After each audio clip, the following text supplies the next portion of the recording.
Hi guys, तो स्वागत है आप सबका इस चैनल एरो पे।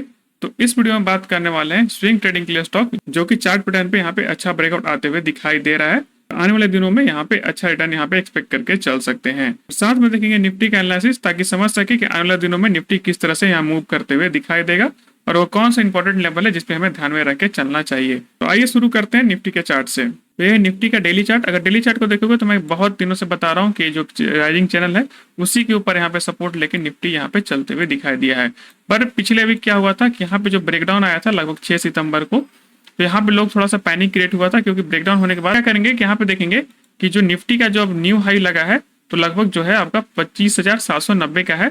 तो हम लोग एक ट्रेंड लाइन का ड्रॉ करेंगे जो कि कुछ इस तरह से होगा। अगर यहाँ पे इस तरह से ट्रेंड लाइन ड्रॉ करेंगे तो यहाँ पे देखेंगे जो अब सपोर्ट हो गया और इंडेक्स थोड़ा सा नीचे ही क्लोज हुआ था जो कि यहाँ पे सपोर्ट था। तो यहाँ पे देखेंगे तो सपोर्ट के नीचे क्लोज हुआ था बट वापस देखेंगे तो यहाँ पे रिवर्सल आते हुए दिखाई दिया है। मैंने बताया था अगर इस गिरावट के बाद और गिरावट होता है तो जो चांसेस है आने का निफ्टी का जो इस सपोर्ट तक आते हुए दिखाई देगा जो कि 24,400 तक जो लेवल है यहाँ तक आते हुए दिखाई दिया। लेकिन अगर यहाँ से रिकवरी आता है यानी कि इस लेवल को ब्रेकडाउन को फिर से वापस से पुल बैक में यहाँ से इंडेक्स वापस जाता है तो आने वाले दिनों में आपको एक फ्रेश हाई बनते हुए दिखाई दिया।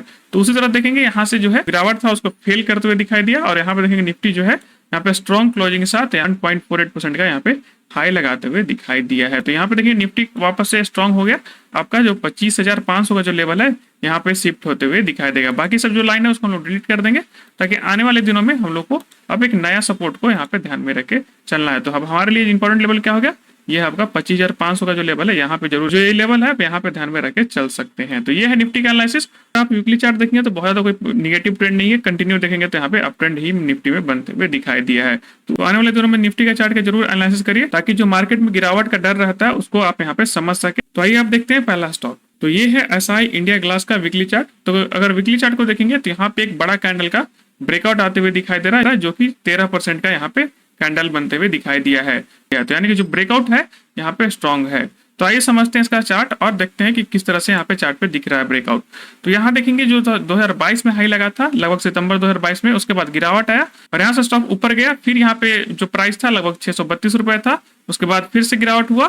गिरावट होने के बाद यहाँ पे एक सपोर्ट की तरह एक्ट किया। यहाँ पे देखेंगे एक लो लगा है, ठीक है। उसके बाद देखेंगे तो यहाँ पे फिर वापस एक लो लगा है, यानी कि इस तरह से देखेंगे तो यहाँ पे सपोर्ट क्रिएट करते हुए दिखाई दिया है। साथ में देखेंगे यहाँ पे देखेंगे स्टॉक में ब्रेकआउट होने से पहले यहाँ पे अच्छा खासा यहाँ पे कॉन्सलेशन हुआ है। तो यहाँ पे कॉन्सलेशन देखेंगे तो लगभग जून 24 से लेके 9 सितंबर तक यहाँ पे कॉन्सलेशन होते हुए दिखाई दिया। उसके बाद देखेंगे तो इस वीक यहाँ पे फाइनली ब्रेकआउट आते हुए दिखाई दिया। तो जो ब्रेकआउट है वो काफी बड़ा है और जो स्ट्रक्चर देखेंगे वो काफी पॉजिटिव है और जो ब्रेकआउट है ऑलमोस्ट 2 ईयर का यहाँ पे ब्रेकआउट होते हुए दिखाई दिया है। तो जो चार्ट है वो काफी स्ट्रॉन्ग है और जो ब्रेकआउट है वो भी काफी बड़ा है। और नीचे देखेंगे जो वॉल्यूम है यानी कि जब भी ब्रेकआउट के पास आता है, नजदीक आ रहा था या स्टॉक, तो यहाँ पे एक बड़ा सा वॉल्यूम के साथ यहाँ पे ब्रेकआउट आते हुए दिखाई दिया। तो जो वॉल्यूम है तो यहाँ पे देखेंगे जो वॉल्यूम है आपका ब्रेकआउट को सपोर्ट करते हुए दिखाई दिया है। तो ये था एसआई इंडिया ग्लास का वीकली चार्ट जो कि यहाँ पे ब्रेकआउट आते हुए दिखाई दे रहा है। आइए देखते हैं नेक्स्ट स्टॉक। दूसरा स्टॉक है वो आपका सेंचुरी प्लाईवुड। तो ये है सेंचुरी प्लाईवुड का वीकली चार्ट। अगर वीकली चार्ट को देखेंगे तो स्टॉक में ब्रेकआउट आते हुए दिखाई दे रहा है जो कि 10% से ऊपर यहाँ पे क्लोज होते हुए दिखाई दिया। तो अगर यहाँ पे देखेंगे 2021 के पास यहाँ पे एक हाई लगा था, यहाँ पे देखेंगे 2022 में भी हाई लगाया है और उसके बाद देखेंगे तो यहाँ पे गिरावट आया, ठीक है। गिरावट होने के बाद वापस से स्टॉक में पुल बैक लिया और यहाँ पे देखेंगे वापस से 2024 में हाई लगाया, लेकिन जो एक ट्रेंड लाइन का ब्रेकआउट यहाँ पे होते हुए नहीं दिखाई दिया। लेकिन फाइनली अभी देखिए तो यहाँ पे इस कैंडल पे ब्रेकआउट आते हुए दिखाई दिया है। यानी कि जो स्टॉक है वो मल्टीपल टाइम रेजिस्टेंस क्रिएट करने के बाद फाइनली इस वीक यहाँ पे ब्रेकआउट आते हुए दिखाई दिया है। तो ये है सेंचुरी प्लाईवुड का चार्ट जिसमें ब्रेकआउट आते हुए दिखाई दिया है। और इसमें अगर स्टॉप लॉस की बात करें, अगर एंट्री के लिए देखते हैं तो जो स्टॉप लॉस होगा इस कैंडल के नीचे का यहाँ पे लगा सकते हैं क्योंकि 800 के आसपास का यहाँ पे एसएल बनता है और इस चार्ट पे यहाँ पे ध्यान में रख के चल सकते हैं। आने वाले दिनों में यहाँ पे भी एक आपको अच्छा रिटर्न बनते हुए दिखाई देगा। तो आइए देखते हैं नेक्स्ट स्टॉक जो कि तीसरा स्टॉक है।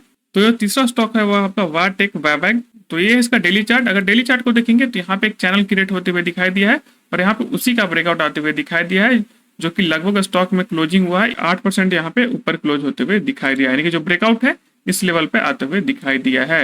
अगर चार्ट का स्ट्रक्चर को समझने की कोशिश करेंगे तो यहाँ पे मल्टीपल टाइम रेजिस्टेंस क्रिएट किया है, यानी हाई लगाने के बाद स्टॉक उसको ब्रेक नहीं कर पाया। ये दूसरा टाइम है जहाँ पे कोशिश किया लेकिन स्टॉक यहाँ पे ब्रेक नहीं कर पाया। जो थर्ड टाइम है यहाँ पे भी ब्रेक नहीं कर पाया।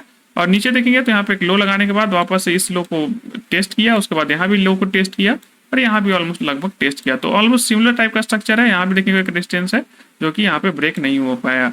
और फाइनली देखेंगे तो यहाँ पे ब्रेकआउट आते हुए दिखाई दे रहा है। तो ये मल्टीपल टाइम रिटेस्ट होने के बाद यानी कि सपोर्ट पे भी रिटेस्ट हुआ और जो रेजिस्टेंस है उस पर भी रिटेस्ट हुआ, उसके बाद यहाँ पे फाइनली ब्रेकआउट आते हुए दिखाई दिया है। तो फिलहाल क्या करेंगे कि अगर पुल बैक में मिलता है स्टॉक थोड़ा सा नीचे मिल जाए इस लेवल पे, तो इस तरह से कुछ अगर मिलता है तो जरूर बाई करने के लिए देख सकते हैं।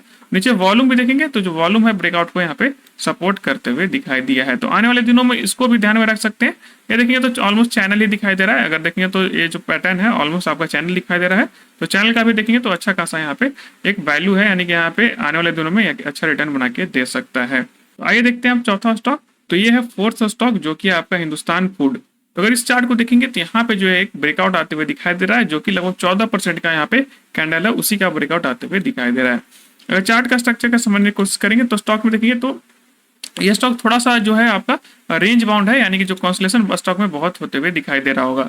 यहाँ पे देखेंगे जो हाई लगा था उसी के नीचे यहाँ पे कंटिन्यू यहाँ पे स्टॉक मूव करते हुए दिखाई दिया। उसके बाद यहाँ पे ब्रेकआउट भी आया, बट ब्रेकआउट होने के बाद वापस से गिरते हुए दिखाई दे रहा है। और देखेंगे अभी फिलहाल उसी तरह से देखेंगे यहाँ पे भी कॉन्सलेशन होते हुए दिखाई दिया, जो कि स्टॉक एक रेंज में मूव किया। तो जो ऊपर का रेंज है 620 का था और नीचे का ऑलमोस्ट देखेंगे तो यहाँ तक लो लगाया 477 रुपए का यहाँ पे एक लो लगाया। उसके बाद देखेंगे तो स्टॉक में पुल बैक लिया है और यहाँ पे फाइनली ब्रेकआउट आते हुए दिखाई दिया। ब्रेकआउट के पहले देखेंगे तो मल्टीपल टाइम यहाँ पे रेजिस्टेंस को यहाँ पे टकरा के स्टॉक नीचे आते हुए दिखाई दिया। तो मल्टीपल टाइम देखेंगे यहाँ पे रेजिस्टेंस या स्टॉक टकरा के नीचे आया और फाइनली यहाँ पे ब्रेकआउट आते हुए दिखाई दिया है। तो चार्ट तो काफी अच्छा दिखाई दे रहा है। आने वाले दिनों में ध्यान में रख के चल सकते हैं। जो पहला टारगेट आएगा वो है आपका 722 रुपए के आसपास। उसके बाद अगर स्टॉक इसके ऊपर निकलता है तो यहाँ पे एक अच्छा रिटर्न यहाँ पे भी बना के दे सकता है। ये था चौथा स्टॉक जो कि था हिंदुस्तान फूड।